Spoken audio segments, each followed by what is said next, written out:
नमस्ते दोस्तों, आज हम एक ऐसे टॉपिक पे बात करेंगे जो हमारे समाज के पैसे कैसे और अच्छे बुरे की बातों से जुड़ा है।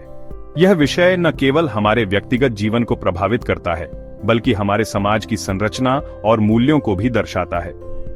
अभी पिछले दिनों एक बड़े सेठ जी ने अपने बेटे की शादी में पूरे 5000 करोड़ रुपए लगा दिए। यह रकम इतनी बड़ी है कि इसे सुनकर किसी के भी होश उड़ सकते हैं। हाँ जी, आपने सही सुना, 5000 करोड़।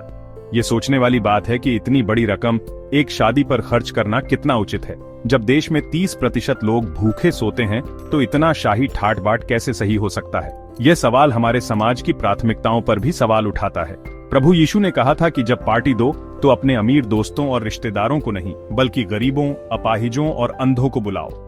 ये सिखाता है कि सच्ची खुशी और संतोष दूसरों की मदद करने में है। तब तुम सच्चे धन्य होगे, क्योंकि वो तुम्हें बदले में कुछ नहीं दे सकते। ये विचार हमें अपने समाज के कमजोर वर्गों के प्रति संवेदनशील बनाता है। तुम्हारा असली इनाम तो भगवान देंगे। लूका 14:12 और 14 वचन यह हमें याद दिलाता है कि सच्ची नेकी और परोपकार का फल हमें ईश्वर से मिलता है। इस शादी का बस यही मतलब था कि दुनिया को दिखाएं कि वो कितने पैसे वाले हैं और ये शादी गिनीज बुक में आ जाए। ये दिखावा और अहंकार का प्रतीक बन गया है। पैसा, बड़ी बड़ी चीजें और फालतू खर्चा करके लोगों को इम्प्रेस करना कुछ लोगों को बड़ा मजा देता है, लेकिन क्या ये वास्तव में खुशी और संतोष लाता है? पर क्या ये सही है? क्या ये हमारे समाज के मूल्यों और आदर्शों के अनुरूप है? कहते हैं कि वो दुनिया को शादी और परिवार के संस्कारों के बारे में बताना चाहते थे, लेकिन क्या वास्तव में ऐसा हुआ? लेकिन पार्टी, डांस, म्यूजिक और दूसरी मौज मस्ती में कोई अच्छे संस्कार दिखाई नहीं दिए। ये सब बस एक दिखावा बनकर रह गया। जो स्पेशल मेहमान बुलाए गए थे, उन्हें आने के लिए लाखों के तोहफे दिए गए। ये सब बस एक दिखावा और अहंकार का प्रदर्शन था। अमीरों पे ऐसे खर्चा इसलिए किया जाता है ताकि बदले में कुछ मिले, ये तो दिखावा है। ये सोचने वाली बात है कि क्या यह सही है? असली दान तो गरीबों की मदद करना और उन्हें आगे बढ़ाना है। यह सच्ची नेकी और परोपकार का प्रतीक है। बाइबल कहती है कि शादी एक पवित्र वादा है। यह एक ऐसा बंधन है जो दो आत्माओं को जोड़ता है। परमेश्वर ने आदम को बनाया और आदम से हव्वा बनी। यह सृष्टि की शुरुआत का प्रतीक है। दोनों एक हो गए, एक गहरा और अनोखा रिश्ता जो एक वादा है।